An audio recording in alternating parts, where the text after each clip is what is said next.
അവരുടെ കണക്ക് വീണ്ടും പറയുന്നത് 2050 ആകുമ്പോൾ ലോകത്ത് മുസ്ലിങ്ങളുടെ എണ്ണം 2.8 ബില്യൺ ആയിരിക്കും. അഥവാ 280 കോടി ആയിരിക്കും. 280 കോടി എന്ന് പറഞ്ഞാൽ ലോക ജനസംഖ്യയുടെ 30%. ഇത്രയും വലിയൊരു ജനസംഖ്യയുള്ള ഒരു വിഭാഗം മാത്രമല്ല, ഈ കണക്കുകളിൽ നിന്ന് കാണുന്നത് പോലെ തന്നെ വർഷങ്ങളോ ദശവർഷങ്ങളോ കഴിയുമ്പോൾ കോടിക്കണക്കിന് ആളുകൾ വർദ്ധിച്ചു വരികയാണ് ഇസ്ലാമിനകത്ത്. ഇത് ഒരു വലിയ പ്രതിഭാസമാണ്. പാശ്ചാത്യ മീഡിയകൾ ഇതെല്ലാം കണ്ടിട്ട് ചില ടൈറ്റുകൾ കൊടുക്കുന്നുണ്ട്. The fastest growing religion in the world. ലോകത്ത് ഏറ്റവും വേഗത്തിൽ വളർന്നുകൊണ്ടിരിക്കുന്ന മതം ഇസ്ലാമാണ് എന്നാണ് അഭിപ്രായം. ആർക്ക് വേണമെങ്കിലും ചെക്ക് ചെയ്യാം കേട്ടോ, ഇത് വെറുതെ പറയല്ല. മറ്റ് മതവിഭാഗങ്ങളുടെയും മറ്റ് ജനവിഭാഗങ്ങളുടെയും കണക്കെടുത്ത് പരിശോധിച്ചിട്ട് ലോകത്ത് ഏറ്റവും വേഗത്തിൽ വളർന്നുകൊണ്ടിരിക്കുന്ന മതം ഏതാണ് എന്നൊന്ന് പരിശോധിക്കാൻ ഇപ്പോൾ വലിയ പണിയൊന്നുമില്ല. AI കയ്യിലുണ്ട്, മൊബൈൽ കയ്യിലുണ്ട്. 4 ചോദ്യം അതിനകത്തേക്ക് അടിച്ചു കൊടുത്ത ഉത്തരം കിട്ടും. നമുക്ക് പരിശോധിച്ച് നോക്കാം. ലോകത്തിൽ ഏറ്റവും വേഗത്തിൽ വളരുന്ന മതം ഇസ്ലാമാണ്. ഇതൊരു വളർച്ചയാണ്, വികാസമാണ്. മനുഷ്യ സമൂഹത്തിൽ സമൂഹങ്ങളുടെയോ വ്യക്തികളുടെയോ വളർച്ചയെ ഇഷ്ടപ്പെടാത്ത, വികാസത്തെ ഇഷ്ടപ്പെടാത്ത, വികാസവും വളർച്ചയും കാണുമ്പോൾ അസൂയ തോന്നുന്ന ചില ആളുകൾ ഉണ്ടാകാറുണ്ട്. നമ്മുടെ നാട്ടിൻപുറങ്ങളിലൊക്കെ ഉണ്ടല്ലോ, ഒരാൾ നന്നാവുന്നത് മറ്റേ ആൾക്ക് കണ്ടുകൂടാ. നാട്ടിലുള്ള ഒരു ശീലമാണ്. ഇതുപോലെ നമ്മുടെ നാട്ടിൽ വേറെ ചില ആളുകളുണ്ട്. മുസ്ലിങ്ങൾ വളരുന്നു, വികസിക്കുന്നു, എണ്ണപ്പെരുപ്പം ഉണ്ടാകുന്നു, എല്ലാ രാജ്യങ്ങളിലും അവർ കടന്നു ചെന്നിരിക്കുന്നു. ഇതെല്ലാം കൂടി കേൾക്കുമ്പോൾ സഹിക്കാൻ വയ്യാത്ത കുറേ ആളുകൾ നമ്മുടെ നാട്ടിലുണ്ട്. അതിലെ കുറച്ച് പേർ എന്ന് പറഞ്ഞാൽ ഒരു കയ്യിലെ വിരൽ കൊണ്ട് എണ്ണി തീർക്കാവുന്ന ആളുകളെ ഉള്ളൂ. അതിൽ കൂടുതലൊന്നുമില്ല. നവനാസ്തികർ എന്നാണ് അവരുടെ പേര്. ഇപ്പം അങ്ങനെയാണ് വിളിക്കുക, നവനാസ്തികർ. നേരത്തെ കുറച്ച് നാസ്തികർ അഥവാ ഈ ദൈവം ഇല്ല എന്നൊക്കെ പറയുന്ന ആളുകൾ ഉണ്ടായിരുന്നു നമ്മുടെ കേരളത്തിൽ, ഇപ്പോഴും ഉണ്ട്. അതിൽ നിന്ന് തികച്ചും ഭിന്നമായി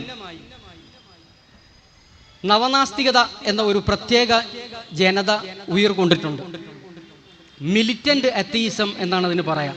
ഒരു ആക്രമണോത്സുകമായ നിരീശ്വരവാദം വാദിക്കുകയല്ല, മറ്റുള്ളവരെ ആക്രമിക്കുക. ഇതുകൂടി കൂട്ടിച്ചേർത്തിട്ടാണ് ഇപ്പൊ ചില ആളുകൾ നമ്മുടെ നാട്ടിൽ നടന്നുകൊണ്ടിരിക്കുന്നത്. അതിൽ തന്നെ സവിശേഷ ശ്രദ്ധ അർഹിക്കുന്ന വേറെ ചില ജനവിഭാഗങ്ങളുണ്ട്. അവരെക്കുറിച്ച് യമുക്കൾ എന്നാണ് പറയുന്നത്. നിങ്ങൾ കേട്ടിട്ടുണ്ടോ എന്ന് എനിക്കറിയില്ല. യമു എന്ന് പറഞ്ഞാൽ ആസ്ട്രേലിയയിൽ ഒരു പക്ഷിയാണ്. ഒട്ടകപ്പക്ഷിയുടെ നേരെ താഴെയോ. ഒട്ടകപ്പക്ഷി ഏറ്റവും വലിയ പക്ഷി, 2ാം സ്ഥാനം യമു എന്ന് പറയുന്ന ഒരു പക്ഷിക്കാണ്. സൂവിലൊക്കെ പോയാൽ നമുക്ക് കാണാൻ പറ്റും. ഞാനും ആദ്യം കരുതി എന്താ ഇവർ ഇങ്ങനെ ഈ പക്ഷിയുടെ പേരിട്ടിരിക്കണവർക്ക്. പിന്നെ ആരോ പറഞ്ഞു യമു എന്ന് പറഞ്ഞാൽ എക്സ് മുസ്ലിം എന്നതിൻ്റെ ഷോർട്ട് ഫോം മാത്രമേ. മുസ്ലിം കുടുംബത്തിൽ ജനിക്കുകയും പിന്നീട് ഇസ്ലാം ഉപേക്ഷിച്ച് പുറത്തു പോവുകയും ചെയ്ത ആളുകൾ എക്സ് മുസ്ലിം, യമു എന്നാണ് അവരെ വിളിക്കുന്നത്. അങ്ങനെ കുറെ യമുക്കളുണ്ട്. ഇത് അത്യുഗ്ര വിഷമുള്ള ഒരു ഇനമാണ് നമ്മുടെ നാട്ടിൽ. ഇതിന് വിഷം കൂടുതലുണ്ട്. കിട്ടിയ സമയങ്ങളിലെല്ലാം പരമാവധി ഇസ്ലാമിനെ കടന്നാക്രമിക്കുക, ഇത് മാത്രം ലക്ഷ്യം വെച്ചുകൊണ്ട് നമ്മുടെ നാട്ടിൽ പ്രവർത്തിക്കുന്ന ചില ആളുകൾ. ഇവര് ഈ നിയോ അത്തിസ്റ്റ് എന്ന് വിളിക്കാവുന്ന പുതിയ ഒരു പദശൈലി ഉപയോഗിച്ച് സംഘി എത്തിസം, എന്തൊക്കെ പറഞ്ഞാലും സംഘുപരിവാറിന്റെ പക്ഷത്തേക്ക് ചേർന്ന് അവരെ നന്നാക്കി പറയുകയും മുസ്ലിം സമൂഹത്തെ താറടിക്കാൻ ശ്രമിക്കുകയും ചെയ്യുന്ന ഒരു വിഭാഗം ആളുകൾ. ഇത് കുറച്ച് നാളായിട്ട് നമ്മൾ ശ്രദ്ധിക്കുന്നുണ്ട്. അവർ എന്തൊക്കെയോ ആരോപണങ്ങൾ ഉന്നയിക്കുന്നു.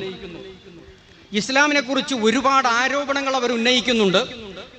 പ്രത്യേകിച്ച് മുഹമ്മദ് നബി സല്ലല്ലാഹു അലൈഹി വസല്ലമയെ കുറിച്ച് അധിക്ഷേപങ്ങൾ, വ്യക്തിഹത്യകൾ, തേജോവധങ്ങൾ അവരുടെ ഭാഗത്ത് നിന്നുണ്ടാകുന്നുണ്ട്.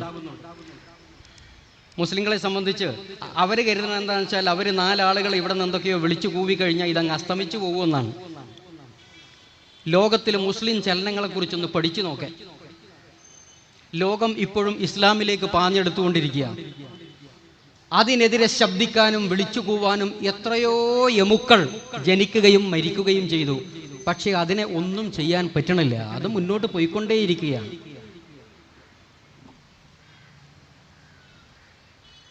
ഇവര് കേരളത്തിൽ പടച്ചുവിട്ടുകൊണ്ടിരിക്കുന്ന മുഹമ്മദ് നബി സല്ലല്ലാഹു അലൈഹി വസല്ലമക്ക് വിരുദ്ധമായി പറഞ്ഞുകൊണ്ടിരിക്കുന്ന ചില കാര്യങ്ങളെ കുറിച്ചാണ് ഇവിടെ സംസാരിക്കാൻ ഞാൻ ഉദ്ദേശിക്കുന്നത്. ഇതിന് ഒരു പിന്നാമ്പുറ കഥയുണ്ട്. ലോക ചരിത്രത്തിൽ മധ്യനൂറ്റാണ്ടുകൾ എന്ന് വിളിക്കപ്പെടുന്ന ഏകദേശം 5 മുതൽ 15 നൂറ്റാണ്ട് വരെയുള്ള ഒരു കാലഘട്ടം, ഏറിയും കുറഞ്ഞും ചില വ്യത്യാസങ്ങൾ ചില ചരിത്രകാരന്മാർ രേഖപ്പെടുത്തുന്നുണ്ടെങ്കിൽ പോലും മധ്യനൂറ്റാണ്ടുകൾ എന്നറിയപ്പെടുന്ന ലോക ചരിത്ര ഘട്ടത്തിൽ യൂറോപ്പിൽ ജന്മമെടുത്തിരുന്ന ക്രിസ്ത്യൻ പൊളിമിസിസ്റ്റ് ഒരു പ്രത്യേക വിഭാഗം മറ്റ് മതങ്ങളുമായി തർക്കവിതർക്കങ്ങളിൽ ഏർപ്പെട്ട് അവരെ പരാജയപ്പെടുത്താൻ ശ്രമിക്കുക എന്ന ലക്ഷ്യത്തിന് വേണ്ടി പ്രവർത്തിച്ചു കൊണ്ടിരുന്ന ഒരു ജനവിഭാഗം ഉണ്ടായിരുന്നു മധ്യനൂറ്റാണ്ടുകളിൽ. അവരാണ് മുഹമ്മദ് നബിയെ വ്യക്തിപരമായി ആക്രമിക്കാൻ വേണ്ടിയിട്ടുള്ള കുറേ ചോദ്യങ്ങൾ, കുറേ ആരോപണങ്ങൾ ചരിത്രത്തിൽ ഏറ്റവും കൂടുതലായി പടച്ചുവിട്ടത്. അതിനും ഒരുപാട് പിൻകാല ചരിത്രമുണ്ട്. എനിക്ക് സമയം കിട്ടില്ല എന്ന് എനിക്കറിയാം, അതുകൊണ്ട് ഞാൻ അങ്ങോട്ട് പോകുന്നില്ല. കുരിശ് യുദ്ധങ്ങളും അവസാനമായി സലാഹുദ്ദീൻ അയ്യൂബിയുടെ കരങ്ങളിലൂടെ പരാജയം ഏറ്റുവാങ്ങേണ്ടി വന്നതുമൊക്കെയായ ഒരു ചരിത്ര പശ്ചാത്തലത്തിൽ നിന്നാണ് ഈ വിഭാഗം ആളുകൾ ഇസ്ലാമിനെ സായുധമായിട്ട് നമുക്കങ്ങനെ അങ്ങ് ഏറ്റുമുട്ടിയിട്ട് പരാജയപ്പെടുത്താൻ സാധിക്കില്ലെന്നും എളുപ്പവഴി എന്താന്ന് ചോദിച്ചാൽ അതിനകത്തേക്ക് നുഴഞ്ഞു കയറിയിട്ടോ പുറത്തു നിന്നിട്ടോ അതിൻ്റെ വിശ്വാസ ആദർശങ്ങളും അതല്ലെങ്കിൽ അതിലെ മഹാ വ്യക്തിത്വങ്ങളെയുമൊക്കെ അധിക്ഷേപിച്ചും ആളുകളുടെ ഇടയിൽ കൊച്ചാക്കി കാണിച്ചുമൊക്കെ നമ്മൾ പ്രചാരവേദകൾ ചെയ്തു കഴിഞ്ഞാൽ അതിലേക്ക് ആള് പോകുന്നത് കുറയ്ക്കാൻ പറ്റൂ എന്നൊക്കെ ചിന്തിച്ചിട്ടാണ് ആ കാലഘട്ടത്തിൽ ഇതുണ്ടാക്കിയത്. മധ്യനൂറ്റാണ്ടുകൾക്ക് ശേഷം പിന്നീട് അത് അടങ്ങിപ്പോവുകയും 10-ാം നൂറ്റാണ്ടിൽ ഓറിയന്റലിസം എന്ന് പറഞ്ഞ ഒരു പ്രത്യേക ശക്തി ലോകത്ത് ഉദയം ചെയ്തത് ചരിത്രം നമ്മളോട് പറയുന്നുണ്ട്. യൂറോപ്യന്മാരായ ആളുകൾ തന്നെയാണ് ഇസ്ലാമിനെ കുറിച്ച് പഠിക്കാൻ, അറബി ഭാഷ നന്നായി വശമാക്കാൻ ഒക്കെ ശ്രമിക്കുകയും ഇസ്ലാമിൻ്റെ പ്രമാണങ്ങളെ മുഴുവനും പഠിച്ചെടുത്തതിന് ശേഷം അകത്ത് നിന്ന് ഇസ്ലാമിനെ തുരന്ന് ഇല്ലാതെയാക്കാൻ എന്തൊക്കെ ചെയ്യാൻ പറ്റും എന്നാലോചിച്ചുണ്ടാക്കിയ ഒരു സംഘടനയാണ് ഓറിയന്റലിസം എന്ന് പറയുന്നത്. 19-ാം നൂറ്റാണ്ടിൽ ഉദയം ചെയ്ത ഓറിയന്റലിസ്റ്റുകളാണ് പഴയകാലത്തെ ആരോപണങ്ങൾ പൊടിതട്ടിയെടുത്ത് രണ്ടാമത് ലോകത്ത് വീണ്ടും പ്രചാരം നൽകിയത്. അവർ നിരവധി പുസ്തകങ്ങൾ എഴുതി, ഒരുപാട് പ്രഭാഷണങ്ങൾ നടത്തി, ലോകത്ത് ഇസ്ലാമിനെ തെറ്റിദ്ധരിപ്പിക്കാൻ ഒരുപാട് ശ്രമങ്ങൾ നടത്തിയിട്ടുണ്ട്. പക്ഷേ അധികകാലം അവർക്കും പിടിച്ചു നിൽക്കാൻ പറ്റിയിട്ടില്ല, പരാജയപ്പെടുകയാണ് ചെയ്തത്. മുസ്ലിങ്ങളുടെ ഭാഗത്തു നിന്ന് കൃത്യമായ മറുപടികൾ വന്നപ്പോൾ പിടിച്ചു നിൽക്കാൻ കഴിവില്ലാതെ അവർ മാറിപ്പോയതാണ് നമ്മൾ ചരിത്രത്തിൽ കാണുന്നത്. ആ 19-ാം നൂറ്റാണ്ടിൻ്റെ ഉച്ഛിഷ്ടം അല്ലെങ്കിൽ അവശിഷ്ടം മാന്തിയെടുത്ത് കേരളത്തിൽ പ്രചരിപ്പിക്കാൻ ശ്രമിക്കുന്നവരാണ് നമ്മൾ ഈ പറയുന്ന നവനാസ്തികർ എന്ന് പറയുന്ന ആളുകൾ. മുസ്ലിങ്ങളെ സംബന്ധിച്ച് ഇത് വലിയൊരു പുതുമയുള്ള കാര്യമൊന്നുമല്ല. നൂറ്റാണ്ടുകൾ പഴക്കമുള്ള, എത്രയോ തവണ മറുപടികൾ പറഞ്ഞിട്ടുള്ള വലിയ വലിയ ചിന്തകന്മാരും എഴുത്തുകാരും ചരിത്രകാരന്മാരും പരാജയപ്പെട്ട് പത്തിമടക്കി പിന്മാറിപ്പോയ അതേ സാധനം എടുത്തിട്ട് ഇപ്പൊ വീശിക്കൊണ്ടിരിക്കുക. അതിനകത്തേക്ക് ചരിത്രത്തിൽ ഇന്നുവരെ കാണാത്ത വിധത്തിലുള്ള കള്ളങ്ങൾ ചേർക്കുന്നു. അതാണ് നവനാസ്തികതയുടെ വളരെ വലിയ പ്രത്യേകത. ഓറിയന്റലിസ്റ്റുകൾ സത്യസന്ധന്മാരായിരുന്നു എന്ന് വേണമെങ്കിൽ നമുക്ക് പറയാം. പറയുന്നതിനൊക്കെ അവർക്കൊരു പരിധിയുണ്ടായിരുന്നു. വല്ലാതെ കള്ളം പടച്ചു വിട്ടുകൊണ്ട്, പടച്ചില്ല എന്ന് ഞാൻ പറയുന്നില്ല, കള്ളം മാത്രം പടച്ചു വിട്ടുകൊണ്ട് ഇസ്ലാമിനെ എതിർക്കുക എന്നൊരു ശൈലി പണ്ടൊന്നും ഉണ്ടായില്ല. പക്ഷെ ഇന്ന് കേരളം ഉൾപ്പെടെയുള്ള സ്ഥലങ്ങളിൽ പ്രവർത്തിച്ചു വരുന്ന നവനാസ്തിക ജനവിഭാഗങ്ങളും അവർ കള്ളം സ്വന്തമായി നെയ്തുണ്ടാക്കി പടച്ചുവിട്ട് എങ്ങനെയെങ്കിലും മുസ്ലിങ്ങളെ ഇസ്ലാമിൽ നിന്ന് പിന്തിരിപ്പിച്ച് കളയാം എന്ന് വ്യാമോഹിച്ച് നടക്കുന്ന ആളുകളാണ്. പറഞ്ഞു വന്നത് എന്താണെന്ന് ചോദിച്ചാൽ, മുസ്ലിങ്ങളുടെ മുന്നേറ്റം, അവരുടെ മുന്നോട്ടുള്ള കുതിപ്പ്, ഇത് തടയാൻ എന്തു വഴി എന്നാലോചിച്ച കുറേ ആളുകളാണ് ഇപ്പോൾ ഇതിൻ്റെ പിന്നിൽ കുറേ വിമർശനങ്ങളുമായി വന്നിട്ടുള്ളത്. നമ്മെ സംബന്ധിച്ച് ഇത് വലിയ പുതുമയുള്ള കാര്യമല്ല എന്ന് നമുക്കറിയാം. എന്നിരുന്നാലും ഇവരെന്തൊക്കെയാണ് ഈ പറയുന്നത്? ഇസ്ലാമിനെ കുറിച്ച്, ഖുറാനെ കുറിച്ച് പറയുന്ന കാര്യങ്ങൾ അത് ഇപ്പൊ തൽക്കാലം നമ്മൾ ടച്ച് ചെയ്യുന്നില്ല. മുഹമ്മദ് നബി സല്ലല്ലാഹു അലൈഹി വസല്ലമയെ കുറിച്ച് ഇവർക്ക് ചില കാര്യങ്ങൾ പറയാനുണ്ട്. അത് എളുപ്പമാണ്. മുഹമ്മദ് നബിയെ ഒന്നുമല്ലാത്തയാളാക്കി, ഒന്നിനും കൊള്ളാത്ത വ്യക്തിയാക്കി ചിത്രീകരിച്ചു കഴിഞ്ഞാൽ പിന്നെ ഖുറാൻ അല്ലെങ്കിൽ ഇസ്ലാം എന്ന് പറഞ്ഞിട്ട് കാര്യമില്ലല്ലോ. രണ്ടും അദ്ദേഹം കൊണ്ടുവന്നതാണല്ലോ. അങ്ങനെയാകുമ്പോൾ വേരോടെ ഇത് പിഴുതു മാറ്റാൻ പറ്റും എന്ന് അവർ മനസ്സിലാക്കിയിട്ടുണ്ട്. അതുകൊണ്ടാണ് പ്രവാചകനെ കുറിച്ചുള്ള ആക്ഷേപത്തിന് മൂർച്ച കൂട്ടിയിട്ടുള്ളത്. നിരവധി ആക്ഷേപങ്ങളുണ്ട്. അത് ഒരുപക്ഷെ ഈ സദസ്സിലൊന്നും പറഞ്ഞാൽ തീരാത്തത്ര. കാരണം നൂറ്റാണ്ടുകളായി മനുഷ്യൻ ചിന്തിച്ചും ആലോചിച്ചും ഉണ്ടാക്കിയെടുത്ത ഒരുപാട് കള്ളങ്ങളുണ്ട്. എല്ലാം കൂടെ നമുക്ക് പറയാൻ കഴിയില്ല. ചിലതൊക്കെ സൂചിപ്പിച്ചങ്ങ് പോകാം. ഞാൻ നേരത്തെ സൂചിപ്പിച്ച പഴയ കാലത്ത് അല്ലെങ്കിൽ മധ്യനൂറ്റാണ്ടിലോ 19-ാം നൂറ്റാണ്ടിലോ ഇപ്പോഴോ നിരന്തരം ആവർത്തിക്കപ്പെട്ടുകൊണ്ടിരിക്കുന്ന പ്രധാനപ്പെട്ട ഒരു ആരോപണമുണ്ട്.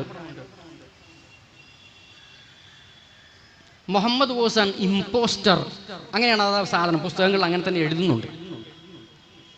ഒരു വ്യാജവാദിയാണ്, പ്രവാചകനല്ല. മറ്റെന്തൊക്കെയോ ലക്ഷ്യത്തിന് വേണ്ടി താൻ പ്രവാചകനാണെന്ന് വാദിക്കുകയും പ്രവർത്തിക്കുകയും ചെയ്ത ഒരാൾ മാത്രമാണ് മുഹമ്മദ്. പ്രത്യേകിച്ച് വലിയ പ്രത്യേകതയൊന്നുമില്ല. അദ്ദേഹത്തിന് പ്രവാചകത്വം ഇല്ല, പ്രവാചകനല്ല, വ്യാജനാണ്, കള്ളനാണ്, നാടകക്കാരനാണ്, എന്തെന്തൊക്കെയോ പറഞ്ഞു വച്ചിരിക്കുന്നു. ഈ ആരോപണത്തിന് ചില പ്രത്യേകതകളുണ്ട്. മുഹമ്മദ് നബി പ്രവാചകനല്ലെന്നും അദ്ദേഹം കള്ളവാദിയാണെന്നും ആദ്യമായിട്ട് ഇവർക്ക് സ്ഥാപിക്കാൻ പറ്റിയാൽ ഇസ്ലാമിന്റെ അടിത്തറ അതോടുകൂടി ഇളകി, പിന്നെ നിലനിൽക്കില്ല. അതുകൊണ്ട് തന്നെ ഈ ഒരു ആരോപണം വളരെ കൂടുതലായി ഇവർ പറഞ്ഞുകൊണ്ടിരിക്കുന്നുണ്ട്. മുഹമ്മദ് നബി സല്ലല്ലാഹു അലൈഹി വസല്ലം ഒരു വ്യാജവാദിയായിരുന്നു. ആർക്കും പറയാം.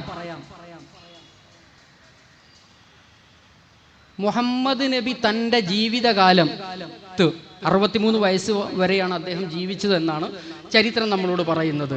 ഈ 63 വയസ്സിൽ അദ്ദേഹം പറഞ്ഞ ഒരു വ്യാജം നിങ്ങൾക്ക് കാണിച്ചു തരാമെങ്കിൽ ഞങ്ങളത് അംഗീകരിക്കാം. പറ്റുമോ?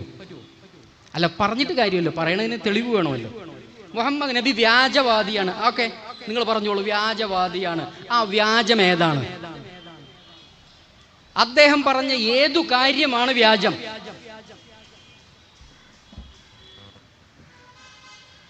അങ്ങനെ ചോദിച്ചാൽ മറുപടിയില്ല.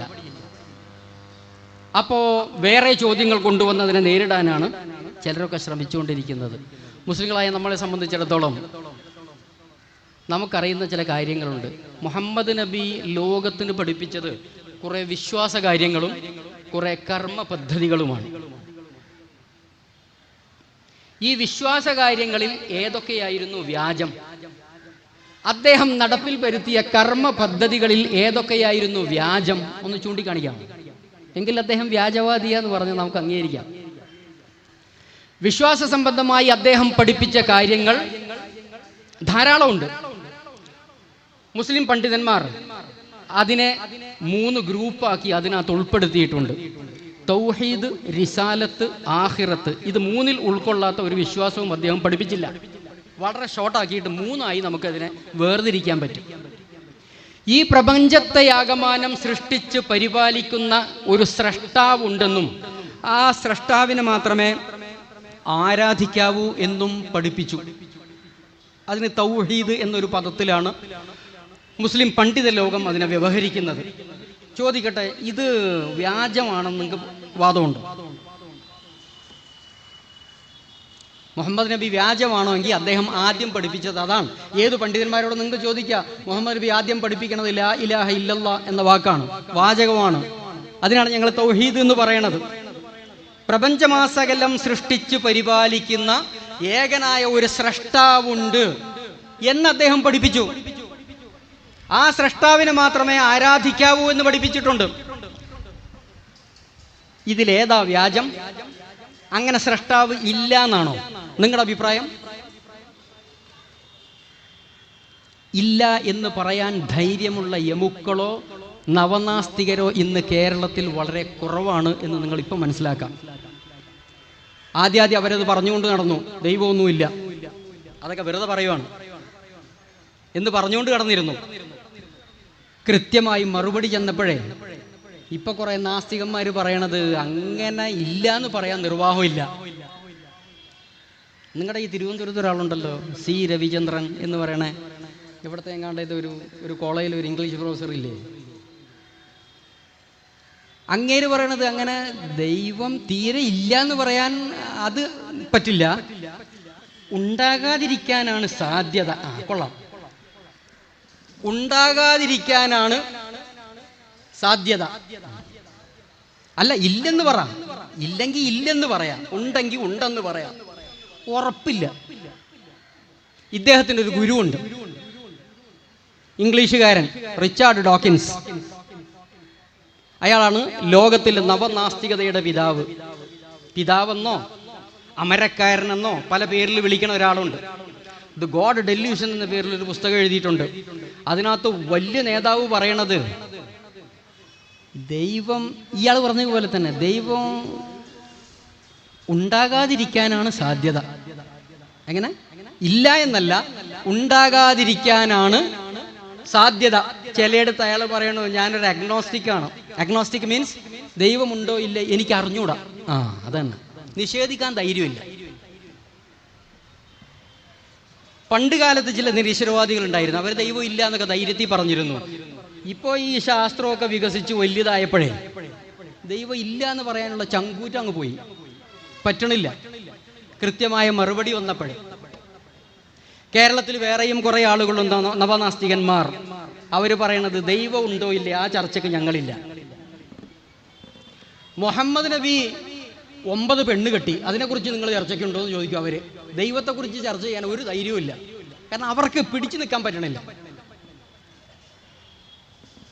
അതുകൊണ്ടാണ് ഞാൻ ചോദിച്ചേ, മുഹമ്മദ് നബി ഈ സമൂഹത്തെ പഠിപ്പിച്ച ഏറ്റവും അടിസ്ഥാനപരമായ വസ്തുത ലാ ഇലാഹ ഇല്ലല്ലാഹ് എന്നതാണ്.